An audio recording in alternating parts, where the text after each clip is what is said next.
ከመማቀቅ አስቀድሞ መጠንቀቅ ይላል የሀገሬ ሰው ማለት ነው። መጀመሪያ ራስሽ እኮ ፈልገሽ የሰጠሽው እንደዚህ መሆን የለብሽ፣ መረጋጋት ነው ያለብሽ፣ ተረጋግተሽ መጠበቅ ነው ያለብሽ። ሲጀምር ሰጠሽው እኮ ልጁን አይደል? ውሰድ እንደፈለክ እንትን ማለት አለብክ ብለሽ በገዛ ፖሊስ ጣባ ብትሄጂ ራሱ በገዛ ሰታይ ነው ይዘህ ሂድ ብላኝ ነው ቪዲዮ ላይ አለ አይደል? ይዘህ ሂድ ብላኝ ነው ብሎ ይናገራል። ግን ተረጋግተሽ መጠበቅ አለብሽ ማለት ነው። ያን ያክል ሊጎዳው እኔ እንጃ ይጎዳዋል ብዬ አላስብም። ቢወስደው ማለት ነው ቢወስደው ምን ሊያደርገው ነው? ህፃን ልጅ እኮ ነው ገና ነው የእናቱን እንትን ያልጠገበ ልጅ ምን ሊያደርግ ነው የሚወስደው? እኔ በአሁኑ ሰዓት ማለት ነው በዚህኛው በሚሰሩት አረካት ማለት ነው ሜሪና ዳኒ አልተመቹኝም። በነገራችን ላይ ልጅቷን ወደ መቀመቅ እየከተቷት ነው ማለት ነው። ሌላ ነገር ውስጥ እየከተቷት ነው። ሌላ ጭቅጭቅ ንዝንዝ ውስጥ እየከተቷት ነው ማለት ነው። ሌላ ነገር እንድታስብ ምናምን ሜሪ በተለይ አሁን የምታደርጊው ነገር በጣም ያስጠላል፣ በጣም ይደብራል። የምር እግሬን ልጠብቅ እንዲህ እያልሽ እየተንከባከብሹ ነበር። ይሄ ደግሞ ያጠራጥራል ማለት ነው። ጀርባውን ደግሞ ሩታ ደግሞ ዝም ብለሽ ሰዎችን ማመን የለብሽም እንደመጣልሽ ማለት ነው። የትኛውም ሰው እህትሽም ትሁን ወንድምሽም ይሁን ጓደኛሽም ይሁን ምንሽም በአሁኑ ሰዓት ራሱ እኮ አይታመንም። እና አምነሽ ሰጠሻል። አምነሽ እስከሰጠሽ ድረስ ደግሞ 24 ሰዓት ፖሊስ ጠባ ብትሄጂ እኮ 24 ሰዓት ይሙላው ነው የምትባዩ ማለት ነው። በ24 ሰዓት ውስጥ ካልመጣ ማመልከት ትችያለሽ። ፈቅደሽ የሰጠሽው ነገር ነው። ባሌ የኔ ውድ ባል እያልሽን የሰጠሽው እንግዲህ ምንም ማድረግ አይቻልም ማለት ነው። እና መጀመሪያ ነበር መጠንቀቅ፣ መጀመሪያ ሰዓት ላይ ስትሰጪው መጠንቀቅ አለብሽ። በቃ ማለት ወይ አብረሹ መሄድ ነበረብሽ ወይ ደግሞ አብሮት እዚሁ ሰፈር አካባቢ ጊዜ እንዲያሳልፍ አብረሹ ሆነሽ እንደዛ ማድረግ ነበረብሽ። ጸበኛ ናችሁ። እሱም ብዙ ነገር አንቺን ለመበቀል ይፈልጋል በብዙ መንገድ ማለት ነው።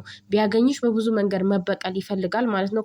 ከውሽማው ጋር ከልጁ ጋር ያኔ በቃ ውሽማው ጋር ወስዶ እያጫወተችው ሊሆን ይችላል ምናልባት ማለት ነው። እና በዚህ ልክ እንደዚህ ራሽን መጉዳት የለብሽም። ተረጋግተሽ ማድረግ ያለብሽን ነገር ማሰብ ነው ያለብሽ የኔ ቆንጆ። ራሽን አታጨናንቂ ማለት ነው። እኔ የዳኒም ሜሪ ራሱ ይዋት ብዙም የተጨነቀች አይመስልም። ይዋት እውነት ዳኒ ራሱ ብዙም አልተጨነቀም። ተረጋጊ ምናምን ልጅን የመሰለ ነገር ጠፍቶ የሰው ልጅ እንዴት ነው የሚረጋጋው? ተረጋጊ እንደዚህ እነሱ በጣም ረጋ ብለዋል። በጣም ማለት ነው። እና እነሱ ራሱ ጀርባቸው መጠናት አለበት። ምናልባት እነሱ ከሱ ጋር ተማክረው ሰጥተውትም ሊሆን ይችላሉ አንቺን ሊያስለቅቁ። ገባሽ?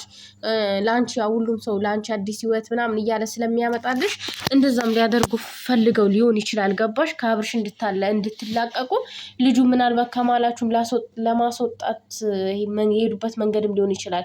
እና እኔ ሁለቱ ሰዎች በዚህ ሰሞን በፊት ለሩታ ሲደግፉ ነው በጣም ደስ ይሉኛል። እና እኔ ሩታን የሚደግፋ ሰው ደስ ይለኝ። ግን አሁን ላይ አረካታቸው ምንም አልተመቸኝም። የምር ምንም ትላንትና ማረካታቸው አልተመቸኝም። ከትላንት ወዲያ ሄደው ይቅርታ የጠየቁት ነገር ምናምን በቃ ራሳቸው ተወዛግበው ሰውን በጣም ያወዛግባሉ። እና በዚህ ልክ መሆን የለበትም። ሩታ የተረጋጊ። ለማንኛውም ልጁን የትም ይዞት አይሄድም፣ ወዴትም አይወስደውም ሲጀመር ማለት ነው። እና ራሽን እንትን በይ፣ አረጋጊ፣ ውሃ ጠጪ ምናምን እና ያው ልጁ ይመለሳል። አባቱ ጋር ነው ሄደው፣ ሌላ ቦታ አልሄደ። አባቱ ጋር ስለሆነ ይመለሳል ያኔ። ስለዚህ ራሽን አረጋጊ የኔ ቆንጆ፣ ብዙም አትጨናነቂ እና ማለት ነው። አብርሽም ግን ከወሰድክ በጣም ነው ባለጌ ነክ። የምር እሷ አምናክ እርቃ ውረዳ ይቅርታ ጠይቃክ፣ ምንም ባላጠፋችሁ ነገር ይቅርታ ጠይቃክ ልጅን የመሰለ ነገር ያዝ ውሰድና እንደፈለግኩን ማለት ከሱ ጋር ተዝናና ጊዜና ሳልፍ ብላ ሰታ ካንተ ደግሞ እንደዚህ ወስደክ ከከለከልካት ይዘህ ከጠፋክ በጣም ነው የምትደብረው። በጣም ይደብራል ማለት ነው። ማለት ያስጠላል። በቃ የሰው ልጅ ሁለተኛ እምነትህን ታጣለህ ማለት ይሄን ልጅ ታስመልሰዋለች በባሌም በቦሌም ብላ እርግጠኛ ታስመልሰዋለች። ፖሊስ ጣባ ሜዳ ምናምን አስይዛ ምናምን ታስመልሰዋለች ማለት ነው። ግን አንተ ደግሞ እምነትን መብላት የለብን። መልሳለሁ ብላት መልስላት። ልጇን እናት ከልጇ ጋር ምን ያህል እንዴት እንደምትጨነቅ እንዴት ማለት በቃ እንዴት ልንገራችሁና ልጅን የመሰለ ነገር ጠፍቶ እንደውም ሩታ የተረጋግታ መቀመጧ ራሱ በጣም ነው የሚገርመው ማለት ነው። እንዴ እናትነት በጣም ከባድ ነው ውዶች፣ በጣም ከባድ ነው። እና አይዞሽ ሩታዬ ይመለስልሻል፣ እናስመልሰዋለን። እኛም ቢሆን ረግጠንም ቢሆን እናስመልሰዋለን። እሺ የኔ እናት አይክፋሽ፣ አታልቅሺ። ዳኒ ደግሞ ልጅን የመሰለ ነገር ጠፍቶባት ተረጋጊ አትበላት። ሜሪም እንደዛው ሂዱ እናመልክት አለቻችሁ፣ እንሂድ ያለቻችሁ ቦታ ሁሉ መሄድ ነው ያለባችሁ። በቃ በአሁኑ ሰዓት እናንተ ጥፋተኛ ናችሁ። እግርን ልጠብላችሁ አስገብታችሁ ያው ልጇን አስወሰዳችሁባት። ይቅርታ ጠይቂ፣ ይቅርታ ልንጠይቅ ነው ብላችሁ ያው ልጁን አስወሰዳችሁባት። እንግዲህ ያስመልሱላት ልጁ ማለት ነው። እሱ የሚፈልገው እናንተን ሊበቀል ነው። እዚህ ቤት መምጣት አይፈልግም። ምክንያቱም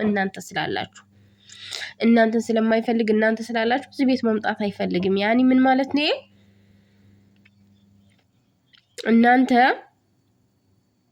ከህይወቷ መውጣት አለባችሁ ማለት ነው። እና ሩታ ህይወቷ ላይ የሚመጣው ሁሉ ማለት ነው እውነቴን ነው ከፈረንጁ ውጪ ማንም ትክክለኛ ሰው አይመጣም ወደ አንቺ ህይወት ሊጎዳሽ ወይ የሆነ ነገር አሳልፎ ሊሰጥሽ የሆነ ነገር ሊያደርግሽ ምናምን ነው አንቺ ጋር የሚመጣው። አንቺ ግን አታቂም፣ አይገባሽም። እነ ሜሪ ምናልባት አሳልፈው ሰጥተውሽ ከሆነስ እሺ፣ ነገውን እነሱ እንዳሳለፉና እንደሰጡሽ ብታቂ ምን ይሰማሻል?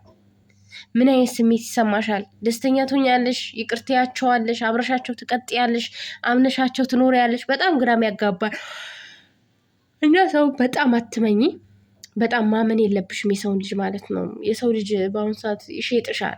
ብር የሆነ ጥቅማ ጥቅም ካገኘ ይሸጥሻል ማለት ነው። ሜሪ አው ለአንቺ እየታገልኩ ነው፣ ለአንቺ ነው እንደዚህ ሆነ ምናምን ልትልሽ ትችላለች። አዳኒም እንደዛው ማለት ነው። ግን ሊቀየሩ ይችላሉ፣ የሰው ልጅ ናቸው። እና የሰው ፍጡር ደግሞ ማይቀየር ማይሳሳት የለም ማለት ነው። የኔ ውድ የኔ ቆንጆ፣ ለማንኛውም ልጅሽ ይመለሳል። እኔ ደውዬ ነበር። ልጅሽ ይመለሳል፣ ተረጋጊ። ለማንኛውም የአብርሽ ልጁም የሱ ልጅ ነው። ይጎዳዋል አይጎዳውም? ያኔ ሊጎዳው አይችልም ማለት ነው። እና ይመልስልሻል። አንቺም ተረጋጊ። እና ቤተሰብ በጣም ነው የገረመኝ። እኔ ትላንትና ጠርጥሬ ነበር ሲጀመር ማለት ነው። በቃ ይሄ ነገር እንደሚመጣ አውቄ ነበረ ማለት ልጁን ይዞ ይቀርና እሷ ታብዳለች የሚለው ነገር ጭንቅላቴ ላይ መጥቶ ነበር ማለት ነው። እና ያሰብኩት ደግሞ የሁላችሁ ሆኖ ተገኘ ማለት ነው። የምሬ ነው የምላችሁ። እና እኔ አበጋዝ ልጁን ሲቀበላት ራሱ ያን የሆነ ፉከራ ውስጥ ምናምን ቆይ እሰራልሻለሁ ምናምን የሚል ነው የሚመስለው። ቆይ እሰራልሻለሁ እኔ ካላስለቀስኩሽ ምናምን እንደዛ ነገር የሚያወራ ነው የሚመስለው ማለት ነው። እና ትላንትና እንደዛ ፊቱ ተኮፍቶ ልጁን ይመልሳል ማለት በጣም ከባድ ነው።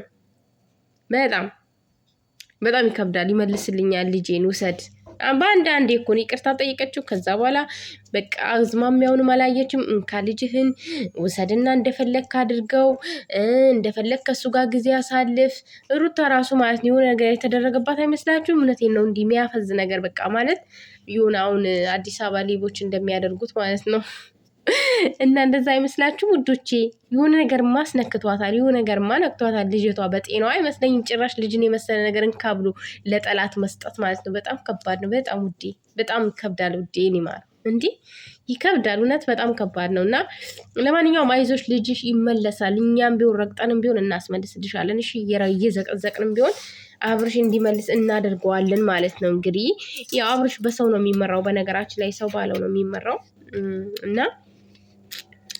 አይዞሽ እንግዲህ አይዞሽ ብሏል። ፈረንጁም ይመጣል። ያው ፈረንጁ መምጣት አለበት። ከጎንሽ መሆን ያለበት ራሱ ፈረንጁ ነው። ሌላ ሰው አያስፈልግሽም። ያመ ፈረንጁ በጣም ለአንቺ ያስብልሻል። አሳልፎ አይሰጥሽም። እስከ ዛሬ ድረስ አሳልፎ አልሰጥሽም። አሁንም አሳልፎ አይሰጥሽም። እና ፈረንጁ ከአንቺ ጋር መሆን አለበት።